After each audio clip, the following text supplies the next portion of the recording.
Welcome to the Bowl Season Stories Podcast, Season 2, Episode 17. I'm Nick Carparelli, the Executive Director of Bowl Season, and today we are joined by former Louisville wide receiver Deion Branch, LendingTree Bowl President Jerry Silverstein, and the co-founder and CEO of Open Doors, Blake Lawrence.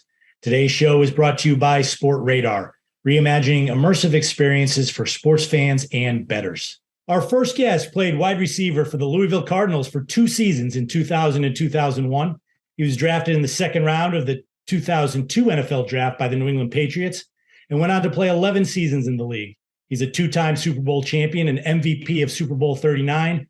Please welcome to the show former Louisville wide receiver and the winning head coach of this year's Fenway Bowl, Deion Branch. Deion, welcome to the show. Hey, thank you all for having me. Thank you. Now, you returned to Louisville last January as Director of Player Development. Yeah. Less than a year later, you're named interim head coach, and on Saturday, led the Cardinals to a victory over Cincinnati in the inaugural Wasabi Fenway Bowl. What was that experience like for you? It was crazy. Right away, the phone call about being introduced as that and asked, will I take on this role, given the circumstances in which with Coach Satterfield and a couple of the staff members taking the job over at Cincinnati.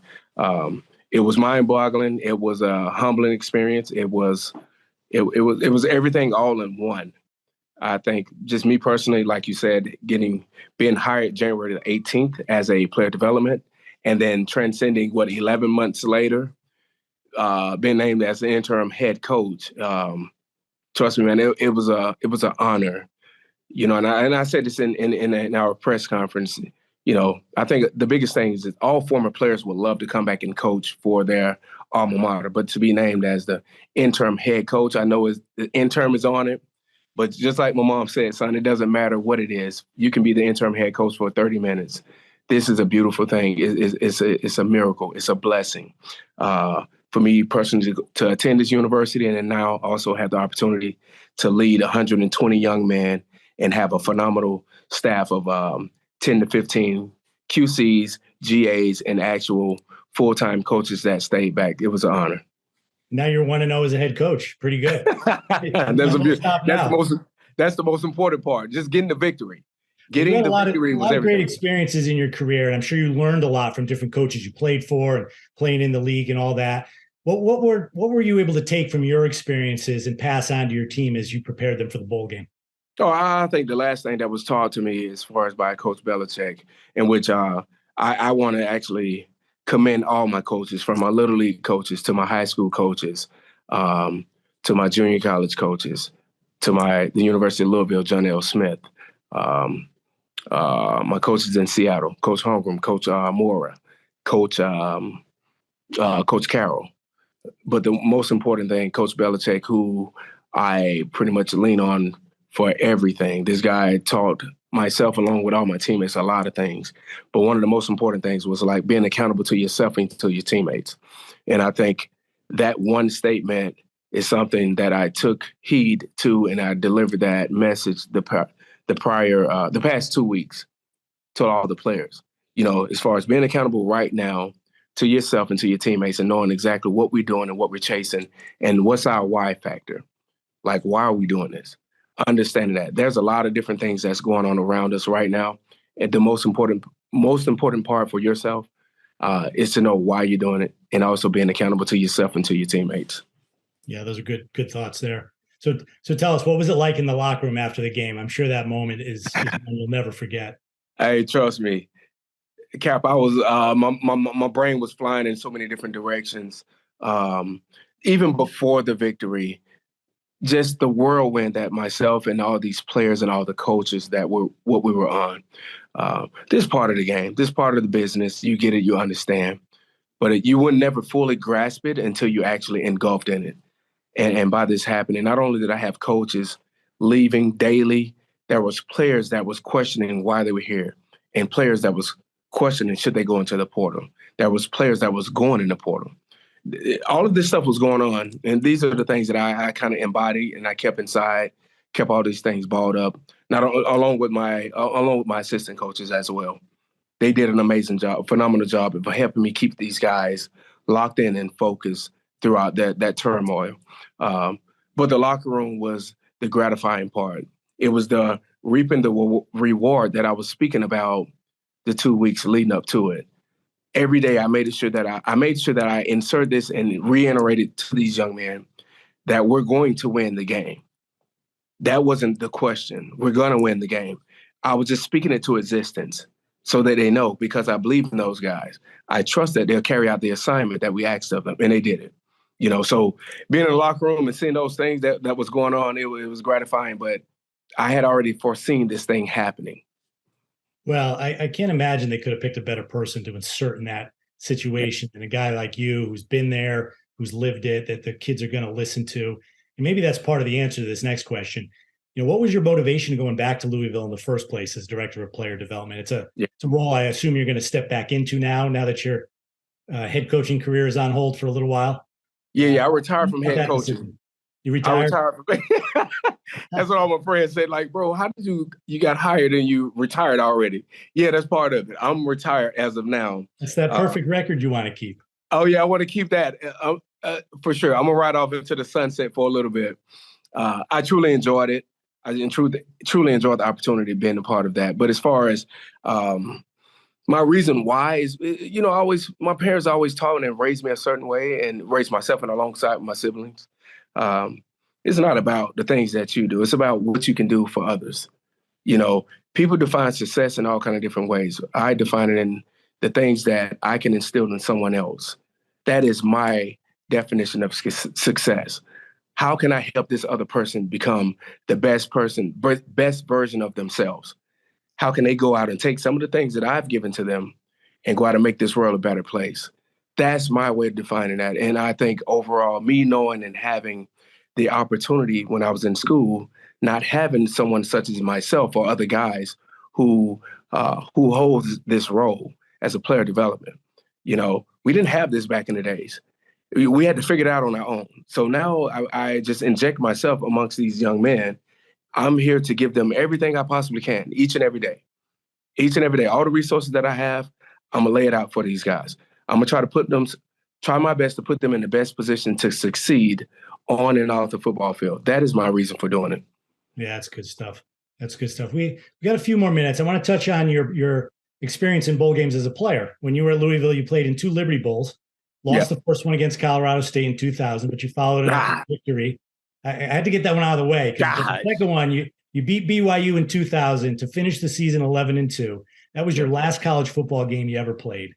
Yep. Think back to that time. What do you remember most about those experiences and the time you spent with your friends and teammates in a unique location at a bowl game? Man, the most memorable days of my life. The same thing I tell these young men. The relationships that you build with these young men now in college are the ones that's going to last forever. Those same memories that we're sitting here talking about now are all my former teammates texting and saying how proud they are, in which we talk all the time anyway. So it's nothing new. But I wouldn't be the person that I am without those individuals. Those are the things that I cherish the most. Having these type guys as friends, as brothers, that's riding the same wave with me. They may not be in this building, but they're here. I promise you, they're here. Their spirits are along with me.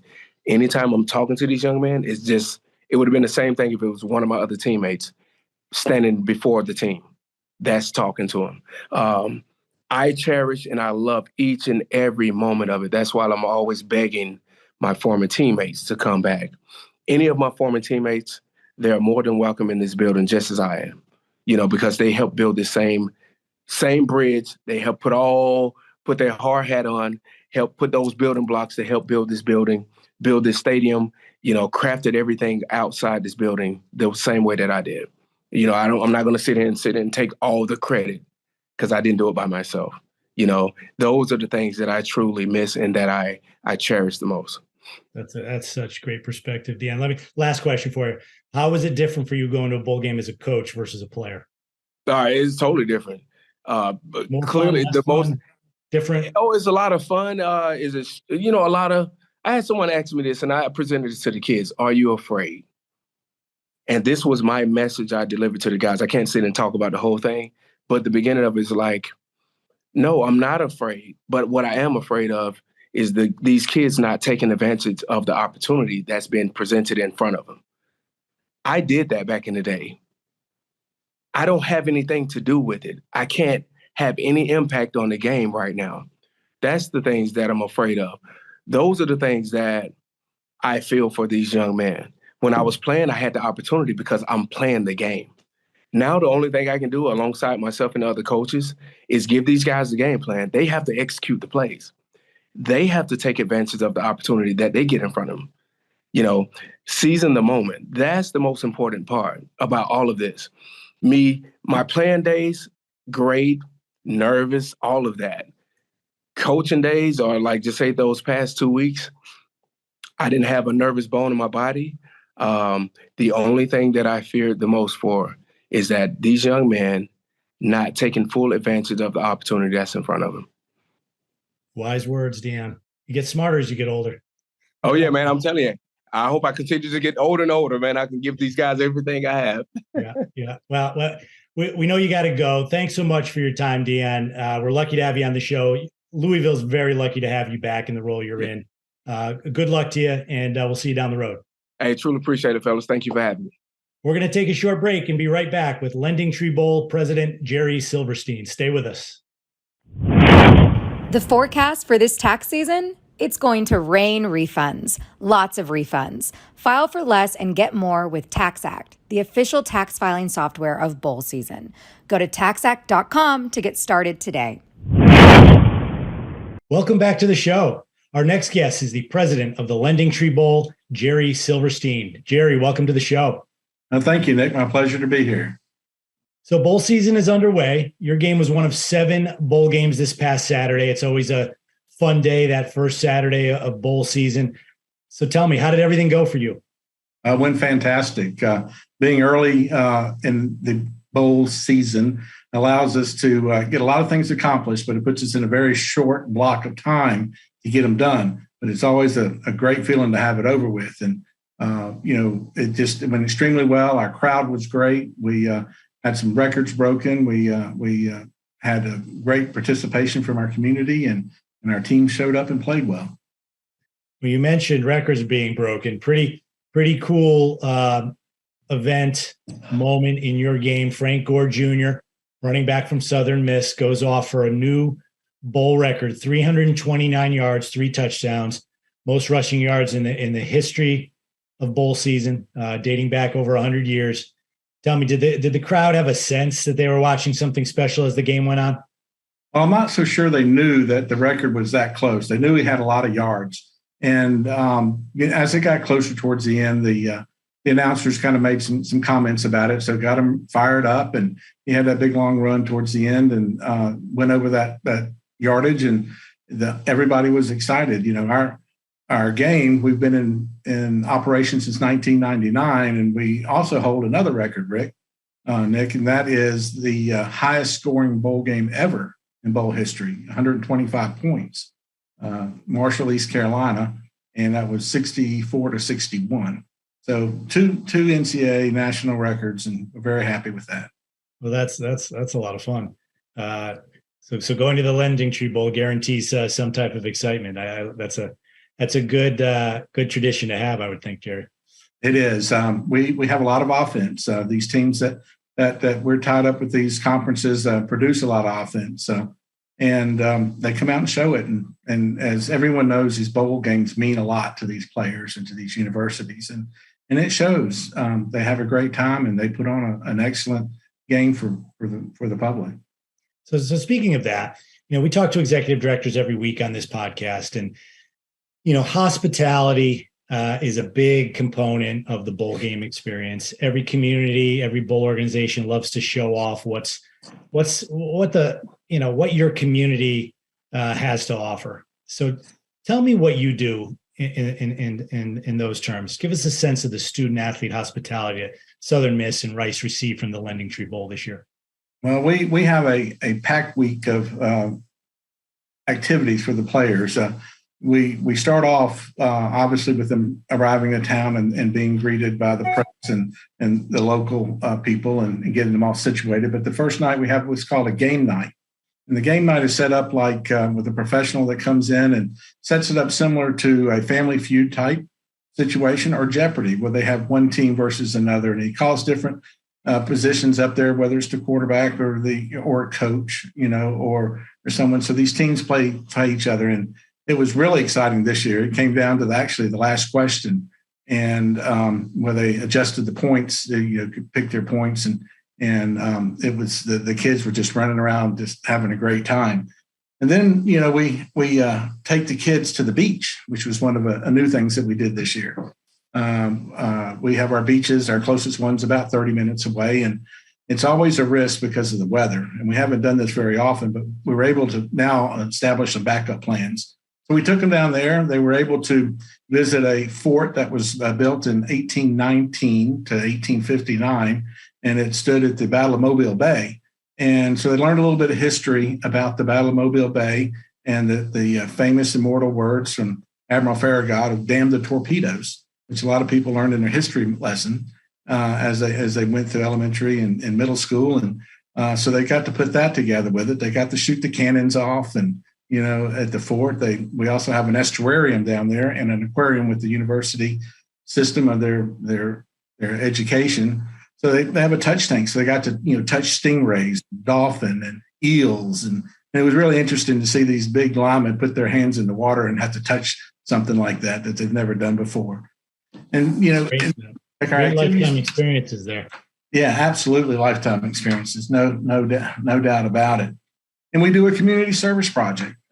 We have both teams go to food banks, and they bag groceries because we're about a week out from Christmas, and they bag the Christmas groceries for the people who need help during the Christmas time. And they like doing that a lot. They get a lot of exposure, and they do it. And then, our last big event would be our Mardi Gras parade.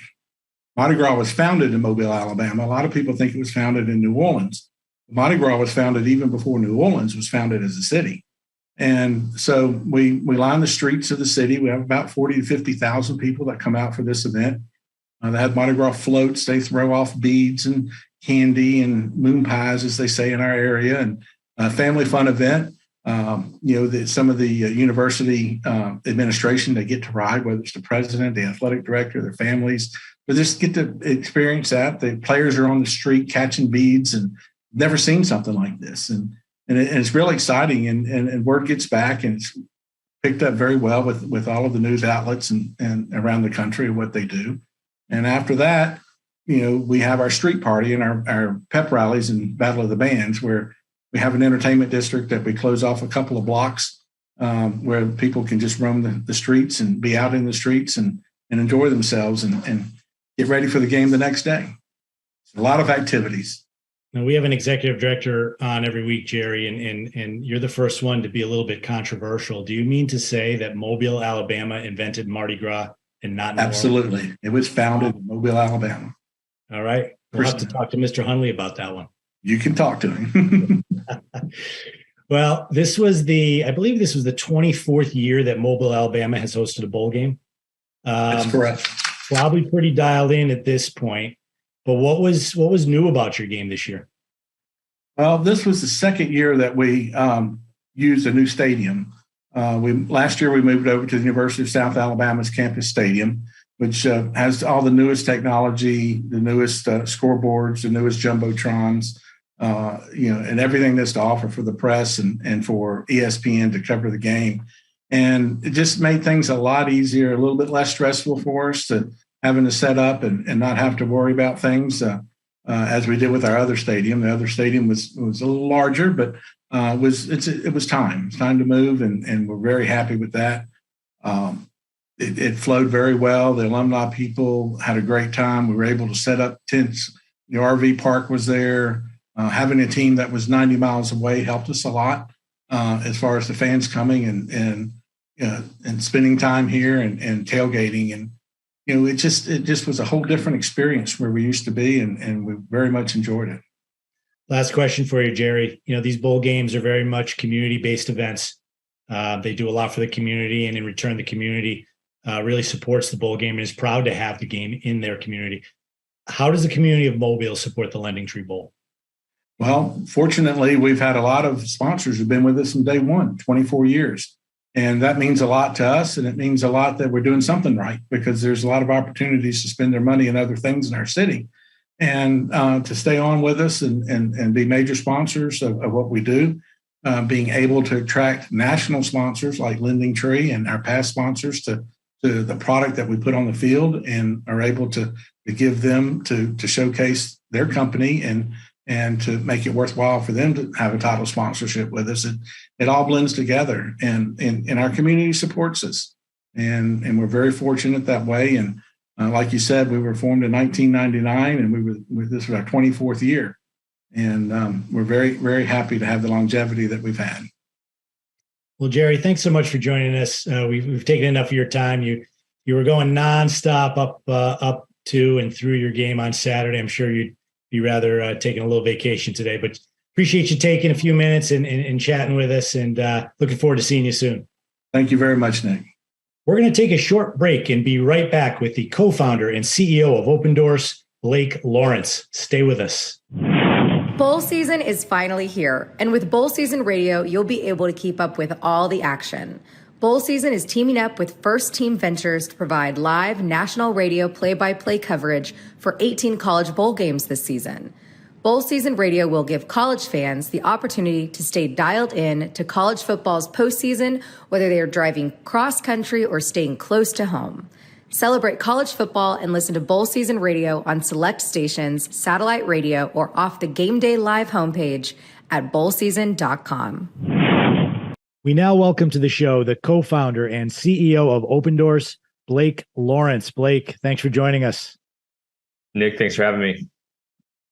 Blake, there's so much change going on in the world of intercollegiate athletics right now. It's hard to keep track. More at one time than I can ever remember. We're seeing conference realignment, massive new television contracts for those conferences, CFP expansion, the transfer portal, and seemingly right in the middle of it is NIL. Student athletes have a newfound ability to capitalize and monetize their name, image, and likeness. You are an expert on this subject, the expert as far as I'm concerned. Tell us the state of NIL in college athletics today. Well, name, image, and likeness has become a leading factor in the student athlete decision-making process, whether they're a prospective student athlete deciding where to go to school, or they're in the portal deciding where to transfer, or thinking about going to the portal because they don't know if they want to stay where they're at. I mean, this is a leading factor in this. Now, there are other factors that have always impacted the student athletes' decisions, on where they want to go to school. And everyone that's listening knows that. That's the facilities, the coaches, the programs, the history, the education, the proximity, and all of the things I just listed. Coaches have a hard time changing overnight, right? You can't change your facilities overnight, can't change your program history overnight, can't change proximity or education standards, but you can change NIL overnight. And the NCAA's new guidelines have given schools a lot more clarity in how they can help student athletes in their market maximize their NIL opportunities, and many schools are doing so. So this world of NIL is a $1 billion a year market that didn't exist a year and a half ago, and it's growing every day, and it's having a significant impact on how athletic directors rule their programs and how they hire their coaches, and how coaches put together their staff, and how their staff puts together recruiting classes and keep their recruiting classes together. So this is now part of the game, and there are winners and losers in every game. And some of those that have won big in NIL are winning big on the field. So it's going to be fun to see how it continues to grow. Your company, Open Doors, helps connect companies with these athletes so that these deals can happen. How did you get started in this, and what does your platform do specifically, and how does it work? Well, I think anyone that's listening that cares about college sports and knows NIL knows that there's a lot of NIL companies that have popped up overnight. Open Doors is not one of those companies that has just popped up overnight. Open Doors, we just celebrated our 10-year anniversary. So we started in November of 2012, really to help one athlete understand, build, and monetize their name, image, and likeness. So we call it brand, right? Understand, build, and monetize your brand a decade ago. And we worked in professional sports for a decade, helping professional athletes use an app, not just their agent, but use an app to make money through NIL, like autographs, appearances, social posts, different initiatives like that. But another thing that those listening need to understand, like not why somebody is involved in NIL matters. And why we got involved in this is my career. At Nebraska, I started in 2007. Went to Nebraska, played football as a linebacker at Nebraska. Started at linebacker in 2008. 2009, I was a starting linebacker with the number one defense in the country, the Ndamukong Suh era. And then in October of 2009, I was told I should never play football again. And I hung up the cleats. I suffered 4 concussions in a little over a year. And my career was done in a day. So I know all too well that the time that these athletes have in the spotlight, whether it's pre-NIL, post-NIL, no matter what, this is a limited window. And it's really important that athletes have every opportunity they can to capture that value that they create when they're in this small window of the spotlight. And so that's why we started this company, is that we saw so many of our teammates and friends and across the country that thought they were going to play in the NFL and never got a chance, or they got a chance and didn't last very long. And then they're on to the next phase of their life. So that's why we started. And we've been doing it for a decade. And this NIL movement has really transformed the amount of athletes we can help on a daily basis. It's been roughly 18 months now since college athletes have been able to capitalize on their name, image, and likeness. Yet there's still much that is unknown about it. And it seems like everyone has a different interpretation of how it should work. Is NIL in the college space out of control? And do you think it needs to be managed or regulated better? Every industry needs a leader. And NIL, I believe that Open Doors, our company, it is our duty to be the leader in this space, not necessarily an aspirational goal, but we have, by some accounts, I've been thrust into this position, and absolutely we will take it and run with it. And when you talk about control of NIL, any subset of NIL that is out of control is really due to lack of consistent information, factual information. Who's actually getting paid what, to do what, from who, right? And how much are they getting paid, all those things. And so Open Doors, like, we're in this position where we're trying to help the industry understand, here's how much athletes are actually getting paid. Here's what they're expecting to earn. And the control will come from somebody stepping up and leading the industry, providing insights and guidance to make it more comfortable. Because this is inevitable. NIL is not going away. In fact, it's only going to get accelerated in terms of its impact on college sports. So out of control becomes controlled when you have somebody step up and say, here's what matters. Here's the information that you need to make decisions.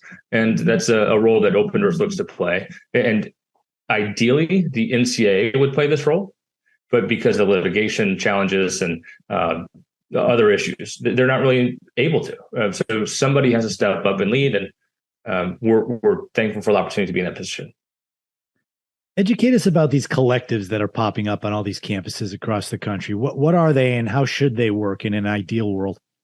Yeah, so a collective is a business entity that is established for the purpose of creating NIL opportunities for student athletes at a specific university, right? So a collective like Division Street in Oregon is started by Phil Knight and some other executives within the Nike family.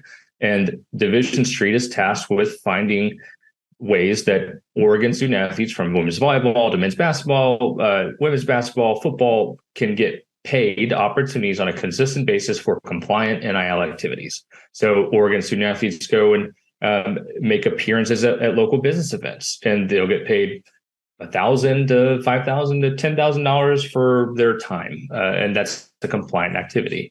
And so then the next week they might post on Instagram about a new shoe that's been dropped and released by Nike, and that's a compliant NIL activity to be paid to post that thing. So these collectives exist to funnel and create compliant, consistent activities for student athletes on their campus.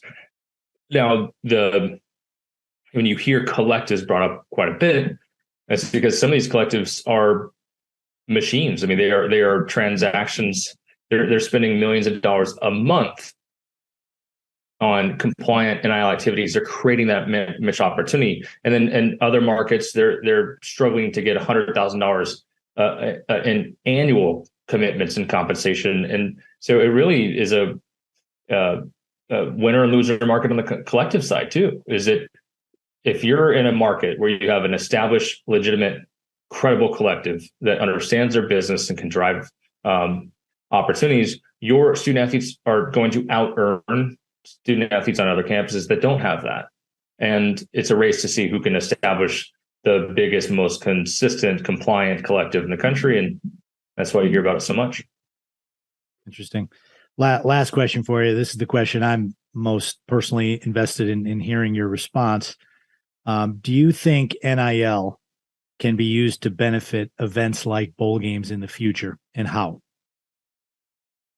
I believe within the next 5 years, bowl games will be the second largest source of NIL compensation for collegiate football players at the FBS level. Bowl games.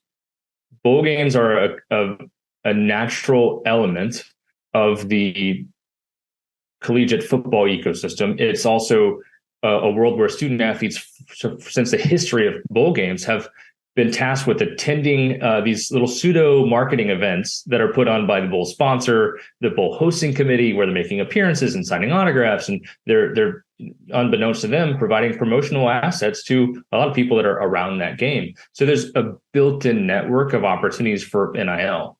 Now the question, which is an interesting one, is where's the money going to come from? Okay. And I'll stay here in a comfortable place, and hopefully the audience will understand this, is that there's either the pie has to get bigger. So if you are operating a bowl, you have to find ways to have your sponsors spend on bowl sponsorship and NIL, right? Or you have to find ways for other, like, growing the pie. Or we have to think about the other sources of expenses and revenue for a bowl. And one of the largest expenses for a bowl game may be the rights fee that they're compensating a conference for the rights to put on that game.